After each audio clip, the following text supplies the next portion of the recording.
Буйнаас урваагүй удамынхаа хугарч сэвтээгүй нэр билээ. Хүний л дайтай яваа минь хүйгээр минь холбогдсон заяа юмдаа хэмээн Монгол улсын соёлын тэргүүний ажилтан Монголын зохиолчдын эвлэлийн шагналд яруу найрагч Намбарын пүрэв хувь заяа намайг яруу найргийн гэгэн зам руу хөтлсөн. Би Тэнгэрлэг сайхан ээжийнхэн хайр инрэлт ухаажин зохиол бүтээлээ туйруулж явна гэж манай нэвтрүүлгийн эрхэм үзэгч танд халуун сэтгэлээ дэлгэж байна. Тухайн цаг хугацаа гэдэг юм уу, сэтгэл зүй, сэтгэл тэгэл энэ байгаль орон тэндээс л ер нь мэдрэмж ирж урамтал олцоо төрдөө. Тэгэл мэдээж тэр мэдрэмж бол их орон байна. Нутаг ус байна. Ижаав байна. Зүрх сэтгэлийн тий одоо хавар намар байна. Энд чинь өөрөө сэтгэлийн ертөнцтэй байдаг.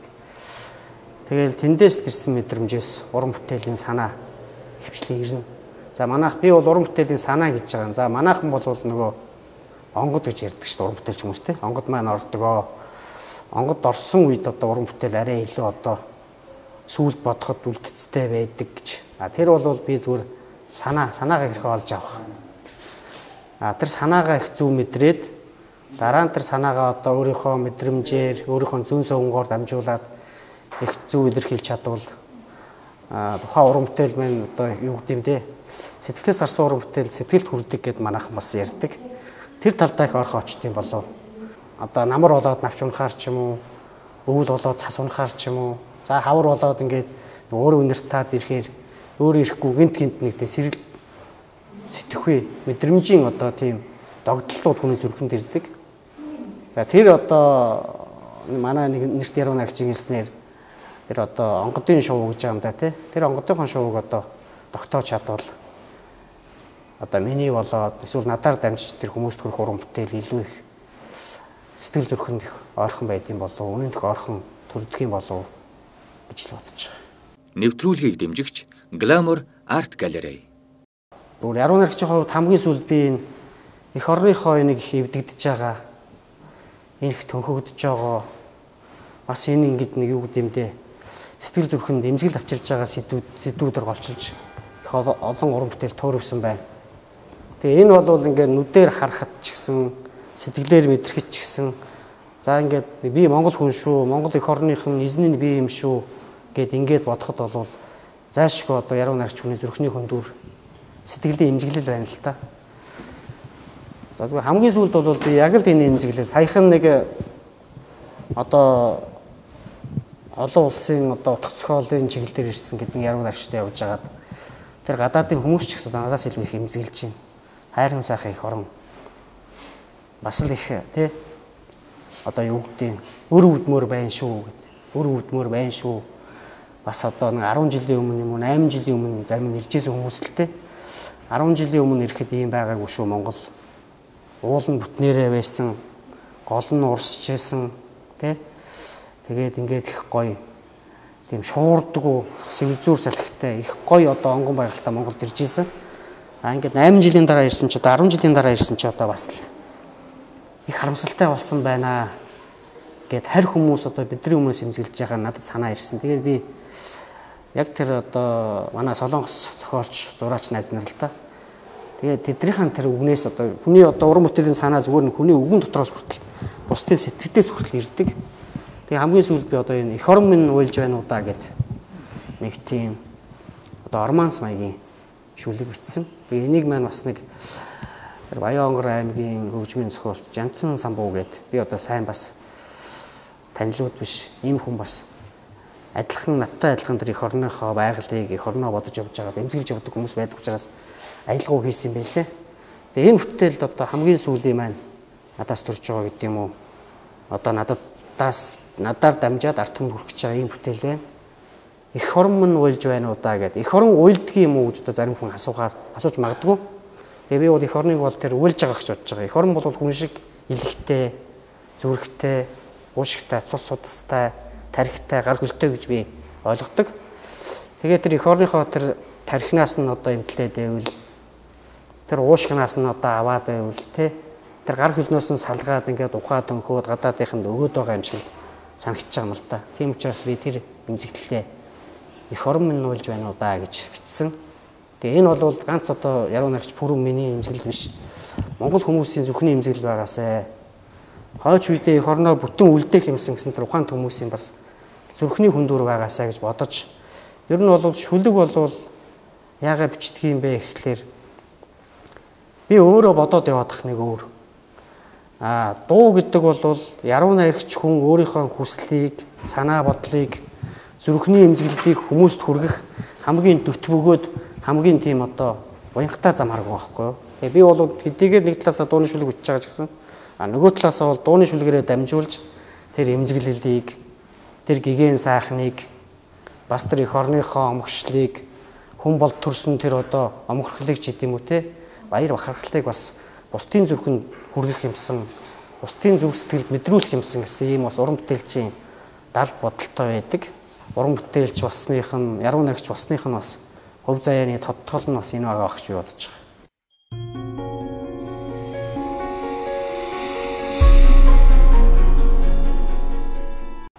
Би бол одоо 9 хүүтэй айлын 5 дахь хүн. Дээрээ 4 ахтай, дараа 4 дүүтэй. Тэгээд одоо миний ээж бол 9 хүү төрүүлсэн. Нэг сайхан монгол ээж байна. Одоо манай монголчууд бэлгшээж ирдэм да нэг 3 хүү төрүүлсэн ээжийг бол дархан бэр гэдэг те. Тэгээ манай ээж бол дархан бэр. За одоо нөгөө ээжигээ магтсан яруу найрагчийг хүмүүс ойлгох байлгүй. Нэг алтан бэр шах бол ийм одоо ичи байгаа. 9 сайхан хүү төрүүлж өсгсөн. Автаа миний хэлээд одоо 10 цэрэг гэдэг чинь одоо нэг садаа цэрэг болох чинь ийм буянтай багшин байгаа. Тэгээ ер нь өөрийн чинь хэлснээр Монгол ээж гэдэг бол үнэхээр бурхандаг хүмүүс байдаг. Цаанаас тэнгэрлэг хүмүүс байдаг. Үгэнч тийм, үүлэнч тийм, сэтгэлэнч тийм одоо нэг тийм би бол гадаадын гэдэг юм уу бас тодорхой хэмжээгээр сурч ажиллаж байсан учраас бас мэднэ. Манай Монгол аав ээжүүд шиг тийм одоо үр хүүхэдтэй хайртай тэднийхэн төлөө одоо амьдралаа ингээд баг одоо золдог. Үр хүүхдмэнд одоо болж бүтчихээ бол одоо бид нар яах вэ гэж ингэж амьдрдаг ийм сайхан халамжлан сэтгэлтэй бурхан ухаантай ийм бурхтууд ийм одоо аав ээжүүд бол дэлхийд байдığımгүй би бас мэддэггүй. Үнэхээр гайхамшигтай. Тэгээд одоо манай монголчууд ярьдэн шүү дээ. Ижигээс хол байсан ч гэсэн ижийнх нь уншсан тарин, ижийнх нь зүүд, ижийнх нь тэр нэг үр хүүхдүүдийн араас өргөсөн цаслын сүү, тийм ээ? Зүүн совн хүртэл одоо үр хүүхдтэй нөлөөж байдгаа гэдэг. За тэгээд манай би бол зөвхөн монгол хүнийг яагаад нэг юм их ухаадаг гэдэг юм уу? Их тийм оюунлаг гэдэг юм уу? Их тийм тэнгэрлэг байдаг юм бэ гэхлээр тэр бол одоо ижинэрийн л одоо тэр одоо бүүвэн дуу. Анханаас нь ингээ бүүвэлээ тий.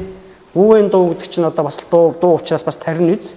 Тэгэхээр дуу тарин гэдэг бол ялчгүй одоо их одоо юу гэдэг дууны урлагийн галт тогоонд яваа миний хувьд бол их тийм хүлээмжшмөр үг байгаа юм л та.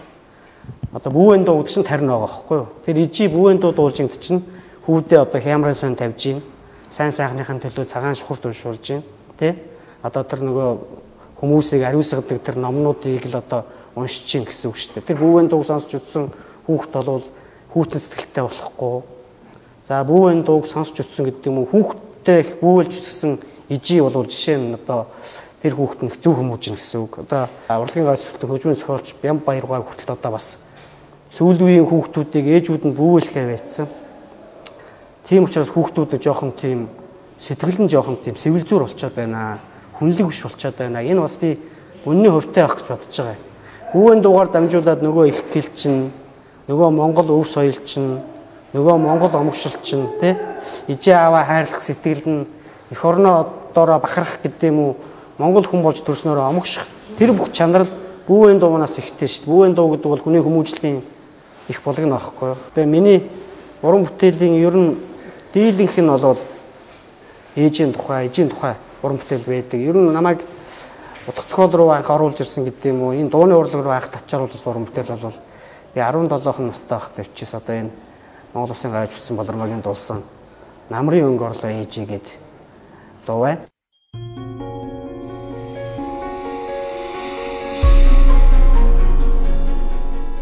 Шүлгийг нь бол би 17 таг хүүхэд биччихлаа. Тэгээд нэг 7-8 жилийн дараа 94-95 оны үед дуу болж тэгээд ингээд одоо би бас уран бүтээлч үед баяртай явдیں۔ Гэхдээ одоо миний шүлэг агуудаач гэдэг юм уу тийм биш бах. Ижийн маань тийм буянтай гэдэг юм уу?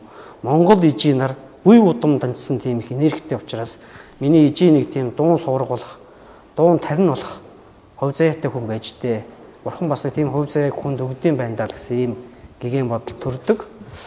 За тэгээд ер нь зүгээр бахархаад хэлэхэд миний ижийн шүлгүүд за миний ижи гэдэг чинь Монгол ижи, хэн нэгэн андын миний ижи, хэн нэгэн одоо Монгол хүүгийн, Монгол охины ээж тэгж бодож бичдэг. Тэгвэл бүрэн өөрөө ээжигээ бичээд байвал бас тэр чинь уран бүтээлийн цар хүрээ, уран бүтээлийнх нь амьдрахнаас үлдсэн жоохон тийм таатай биш. Тэгэхээр ижигээ бичиж байгаа бол Монгол ижийг бичиж байгаа гэдэг нь бас их тийм учиртай байгаа гэж бодож байна. Тэгээд ижийнхээ тухай бичсэн шүлгүүд бол яагаад ч их амархан аялгаутай, хөгжимтэй болчдөг.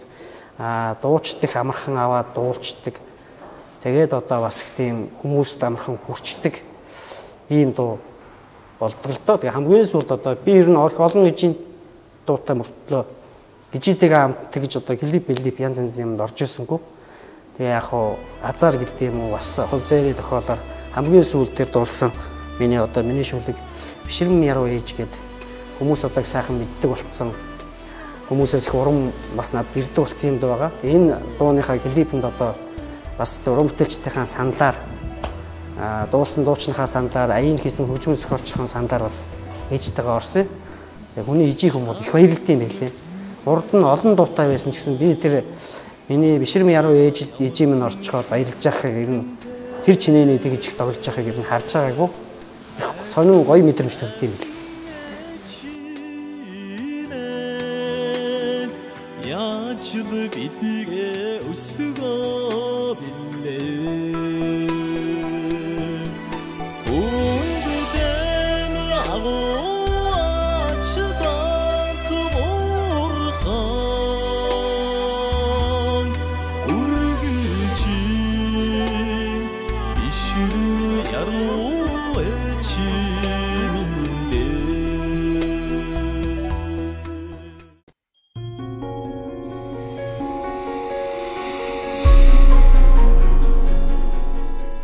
Одоо пүрэв гэдэг хүн яруу найрагч байхын хүндэтгэл нь тэр би өөрөө дууг тарнигээ бодчдөг. Ер нь бол нэг сайхан дуу сонсох бол нэг сайхан хямрын сан тавилж байгаа юм шиг. Эсвэл нэг цагаан шүхүртийн товчлол уншуулж байгаа юм шиг. Эсвэл ижи дээрээ очиход ижи минь нэг тий хүүгийнхээ өмнөөс нэг цагаан шүхүрт уншчихлаа. Товчлыг уншчихлаа ч гэдэг юм уу тэгжээдэг. Тэгээд би бол дууг тэр зэндаанд авч үздэгтэй. Яагаад тэгж бодож байгаа гэхээр дууны шүлэгч өөрөө тэр чигээр ухаарал байдаг. Аялгау бол тэр чигээрээ сэтгэл байдаг. Дуу гэдэг өөрөө бол тэр чигээрээ тэр хүнд нэг ийм урам өгсөн, ирч хүч өгсөн ийм гайхамшигтай урлагтай. Тэгэд яг хөө мэдээж заримдаа их гоё одоо төр модхын дуусан сайхан шиг дуу бол тийм одоо гуниг байхгүй, шаналан байхгүй. Яг хөө амьдрал бараантай тий. Тэгтээ чи сайн сайхан талаас нь хараа яваа. Амьдрал сайн сайхан талаас нь гэгэт талаас нь хараа явбал бас их сайхан юм шүү гэж бусдад урам өгөх юмсан. Бусдыг одоо сайн сайхан уриалан дуудах юмсан гэж эхнээс нь тэгж бодож битсэн. Тэгэхээр одоо монгол хүн болж төрснөөрөө мөгш тий. Дээрээс нь энэ сайхан их орон төрснөөрөө бахарах. Дээрээс нь дэлхий дээр одоо хар цагаан шар янз бүрийн олон үндэстэй ястан байсан чинь монгол өв соёл, монгол уламжлал, монгол ухааны түүчээ болж үржил болж яваа да тий. Өөрөө өөртөө урам хайрлаж амьдрах гэсэн нэг ийм санаанууд бол жишээ нь манайхан бол нэгнийгаа нэг тийм өнгөрсөн хойно эсвэл нэг тийм тэнгэрийн оронд оцсон илүүтэй магтаад илүүтэй дурсаад яриад идэв. За тэгвэл жишээ нь миний тэр сайхан гэшүүлгэн дээр бол үдчгээд харамснаас амьдад нь хайрлах сайхан гээл. Тэгээ энэ мөр бол би бусдад юу хэлэх гэсэн гэхэлээр чи зүгээр бусдыг сүудэртэй талаас нь биш аль болохоор баруун талаас нь биш тэр хүнд байж байгаа сайн сайхан чанарыг хэлээд мэдэр тэр хүнд мэдээж бурхан биш юм чинь сүудэртэй тал байгаа, алдаа байгаа. Магадгүй бүр чамд таалагдахгүй харин ч байж магадгүй. Тэгтээ заавал хүнд нэг тийм өөрт нь гоё гэгэн чанар бусдад байхгүй нандин чанар байдаг. Тэрийг л олоод харчих. Тэрийг амьдад нь хэлчих гэж. Ингэж одоо тийм санаа чинь одоо миний сайхан шүлгийн гол санаа бол тэр. Тэгээд нутгаа сайхан дуулдаг сэтгэлийн гол санаа бол хүн бол нутгаар зүудэлж болно. Яг хөө зүгээр бодоод гунигилж болно. Гэхдээ нутгаа санаад уйлна гэдэг чинь бол том эмзэглэл юм шүү. Их том одоо хэр баргийн хүмүүс мэдрэхгүй тийм хүний дотоод ертөнцийн бас тий шандал юм шүү гэдгийг хэлэх гэсэн. Ингээд одоо шүлэг болгоноор санаа агуулсан тэр маань хүмүүст хүрнэ гэдэг байна. Одоо миний дуу бол тарин шиг л одоо хүмүүст одоо буян болж очиж гин. За заримд нь урам хайрлж гин. Зарим жоохон гундуухан юм уу тий амьдрал жоохон сөхөрч яваад нэг сэтгэлийн тэнхээ болж очих л гэж ингэж л бодож ичдэг. Тэгээд бас нэг хүн зөв явж байхад бас бурхан тэнгэрч гэдэг юм уу, хувь зайж гэдэг юм уу харддаг байх гэж боддتي. Тэгээд дуунууд маань хүнд үрж байгаа нь бол өөрөө өөрийнхөө төлөө биш, өрөөлийн төлөө амьдарч байгааг бас гэрлэг игээ байхаа гэж бодож байгаа.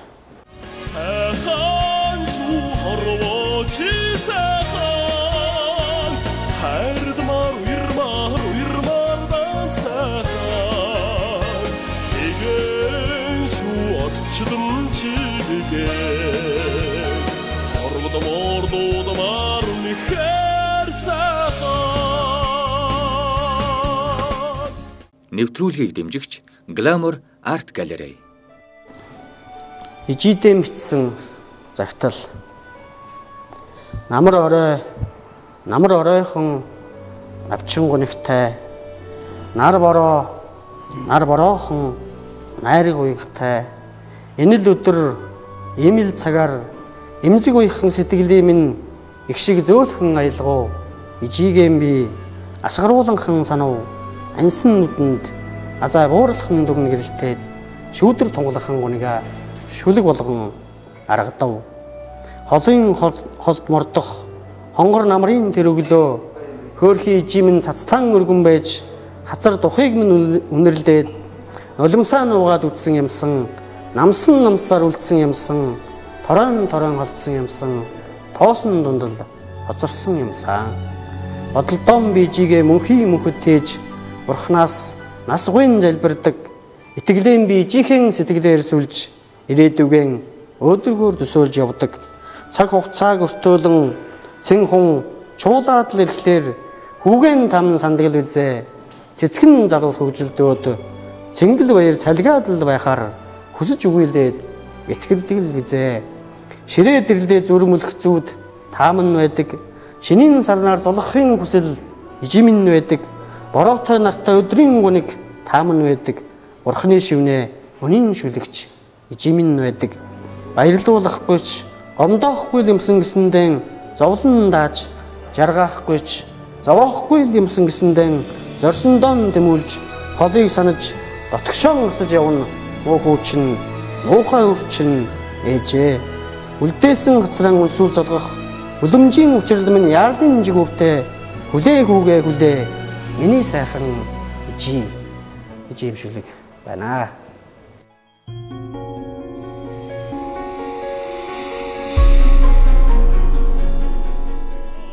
Тэнгэрийн зүнтэй эцгийнхээ цээжинд гисэн наран билээ. Амиаж хайрлаагүй өвгдийнхөө сүсгээр амилсан үнэн билээ.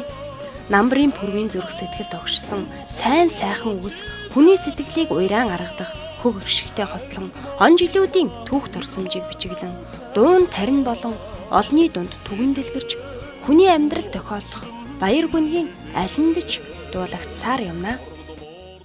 Тэгэхээр сүүлийн үед яригадаад байгаа шүү дээ энэ сургалтаас тий уран зохиолыг хасах монгол хэлний хичээлийн цагийг танах гэдэг. Энэ бол бараг л байж болшгүй. Одоо яагаад ийм бодол энэ төсөг гэдэг юм уу хэмжээний хүмүүс төрж гин. Яагаад одоо тэр их бас тийм нөлөөтэй гэдэг юм уу те шуугантай одоо хэмжээнд ярьж гин гэдэг надад их тийм хэрэгэлзээ төрүүлдэг. Энд нэг тэр гадаадын хүмүүсийн гэдэг юм уу эсвэл Монголын тусгаар тогтнолыг алдагдуулах хэмжээний тийм бас нэг хэсэг үлэх хүмүүсийн бас нөлөө бүр санаатай бодлого яваад байна уу гэж би эмзэглэдэг. Яг үнэ гэдэг.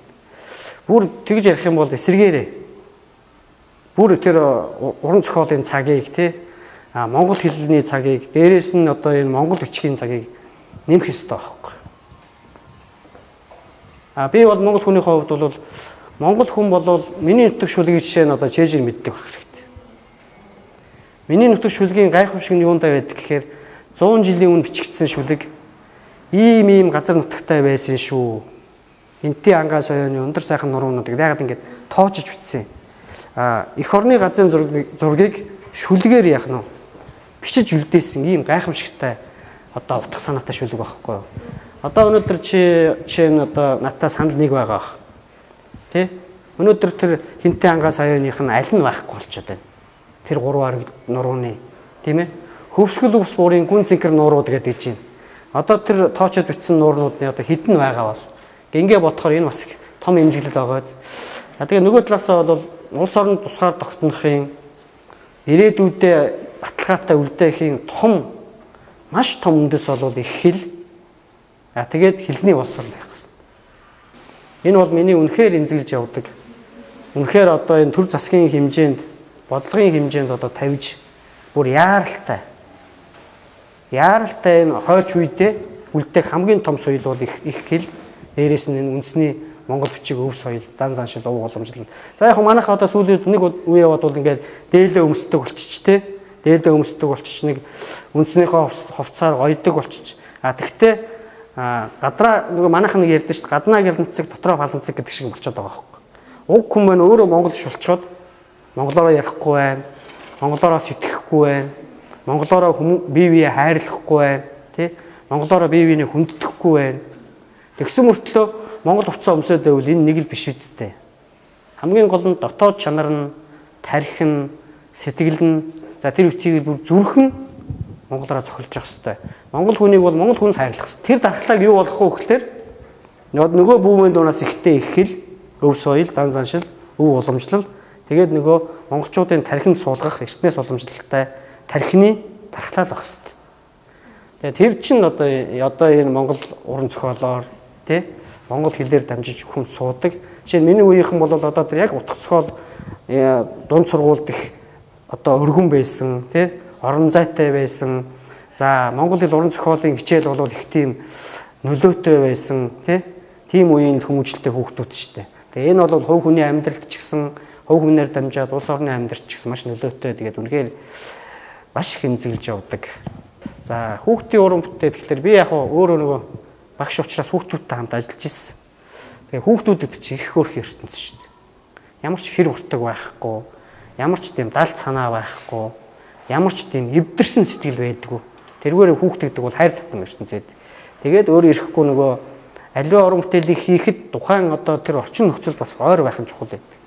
Тэгээд тэр хүүхдүүдийн яриа, хүүхдүүдийн хүсэл мөрөөдөл, хүүхдүүдийн тэрнийг сэтгэхүйг харж байхаар энэ ямар хөөрх юм те гэдэг одоо нөгөө уран бүтээлийнх нь санаа ороод ирдэг. Хүүхдүүд одоо юу гэдэг эх орны тухай нэг та нар эх орны тухай юу гэж ярьдаг вэ гэж асуухад зарим нь бол мундаг одоо их тийм өргөн гэдэг юм уу гайхамшигтай тийм чочрол ормоор асуултыг тавьдаг. Зарим нь хариулдаг.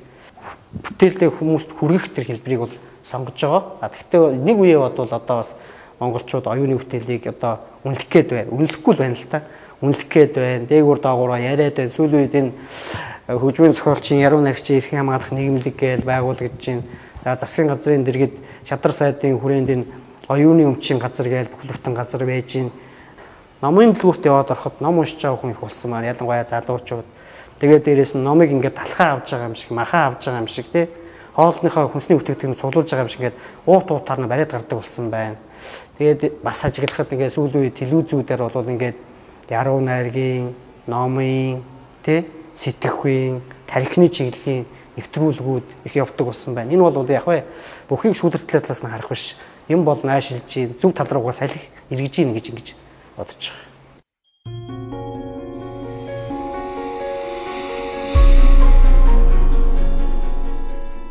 Монголчуудын нэг гэгээн хүндэтгэлтэй том баяруудын нэг бол их үрсийн баяр гээд.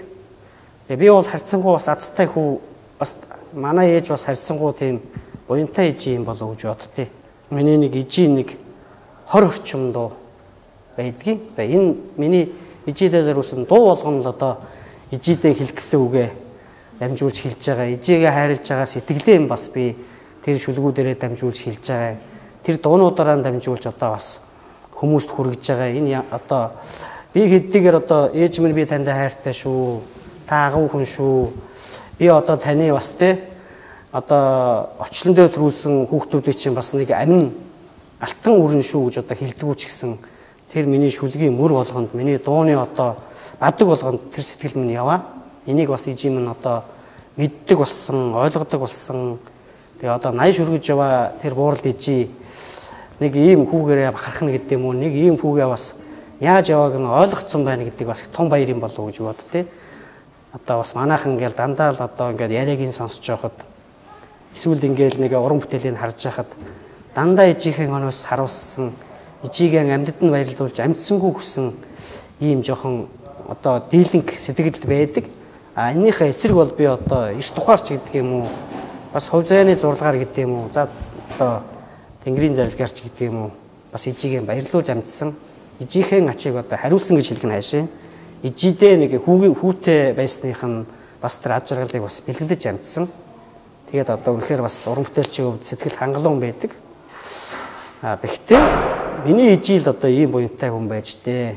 Ийм одоо бусдын төлөө, өрөөлийн төлөө гэсэн ийм сэтгэлийн цагаан сүү асгаруулсан ижийн мөрөн учраас өчүүхэн нэг булаг, өчүүхэн нэг тийм тусал нь би одоо ижийнхээ тэр сэтгэлийг, ижийнхээ тэр ухааныг, ижийнхээ тэр буяныг л бусдад бас түгээж яваа ийм л нэг удмын үргэлжлэл юм аа л гэж бодож байна. Тэгээ ижидээ одоо 9 хүүгийнх нь өмнөөс баярын мэнд хүргэе. Хорвоод намайг төрүүлсэнд баярлалаа. Тэр тусмаа эх оронч яруу найрагч болж төрүүлсэнд баярлалаа. Орчлонгийн хамгийн одоо хэн болгон тохиолдохгүй тийм их гэгэн гэдэг юм уу. Тэр их одоо хувь тавиланд бас заяасанд нь би ижидээ баярлалаа гэж хэлье. Тэгээ одоо бас олон сайхан ижи минь шүлэг дуулахгаа дуншиж байгаа. Тэгээ миний ижи бол их олон сайхан дунд суургуулах хувьтай төрсэн байлээ. Тэгээд би хайртай шүү ижидээ гэж хэлье. Нэвтрүүлгийг дэмжигч Glamour Art Gallery. Би Монгол. Долоон бурханд дорны гэгийг олж төрсөн минь миний омгорхол. Домог сууд өвдийн үлгийг онож гисэн минь миний бахархал. Дутгаан санахаараа би чимээгүйхэн гүндэг. Тунаад л ирэх нулимсаа шүлгэн чингээж тайтгардаг. Би Монгол. Нэр минь, цус минь, цус минь Монгол. Нутаг минь, хаяг минь, овг миньч Монголоо. Баяр гоныг зовлон жаргал ойлох дуулах минь Монгол. Сэтгэхүй, сэрэхүй, мэдрэхүй, омгшихгүй минь Монгол. Би үгүйсэхийн аргагүй тэнгэр ухсаад тэмүүжин язгуурт их Монголоо. Монголон санахаараа би санаашрангуй гэгэлцдэг. Аяар зөөлхөн дотгошоо гуниган аргаданхан дуулдаг. Харин хур шуугсан үзмжид улирлаарч шороогоор шуурсан хаврыг нь зандаг. Шил төл шиг шилгэн ордоос нь цан гүрэг татуулсан өвлийг нь нүгүүлдэг. Би Монголоо. Ардын уртын дуу хөөми морин хуур Монгол. Ээтэн Монгол утал дээл уугаржим бичиг Монгол. Чингис хаан зан базар данзан гарвжаа Монгол. Санжаа сүрэнгийн зөрг нацаг төрж жанцсан норуу Монголоо. Би дахин давтагдчихгүй түүхэнд мөртөө дэлхийд зартай хөх Монголоо. Зүрх минь Монгол гэж зохилдог. Цус минь Монгол гэж омогшдог. Хүсэл минь Монгол гэж алирддаг. Сэтгэл минь Монгол гэж догдолдог. Тэнгэр байгаль хүмүүс нь нагуу, тусгаар тогтнол хувь заяа нь яруу, 4 цаг ээжлэн хүрдэлж дэлхийн сонгодог үзмжэн гайхуулсан би дуудах нэр дуурс галдартай сод хааны сууд түмний үргэлжлэлд би хүнний удмын хөх нурууд их Монгол би Монголоо. Би бол залуучуудаа Монголынхан залуучуудад итгэдэг.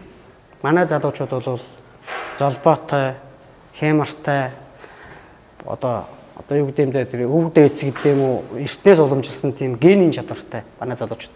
Би тэрнийг мэднэ. Манай монгол залуучуудын тэр тархины чадварыг бол гадаадынхан бүр биширдэн шүү дээ. Би бол тэрнийг бүр олон удаа өөрөө хүртэл мэдэрч ил явлаа. Тэгээ яг би монголынхан залуучуудад зүгээр юу гэж хэлмээр санагддаг вэ гэхэлэр би жоох их оронч бай. Тэгээ их оронч байна гэдэг бол ярих биш. Үгээрээ биш те үйлдэлээр их оронч бай. Эрдэм номондоо те эх орныхон төлөө би одоо сурч ийг сурах хэрэгтэй. Би эрдэм номыг эх орныхон төлөө, эх орныхон сайн сайхны төлөө сурч ийг гэж.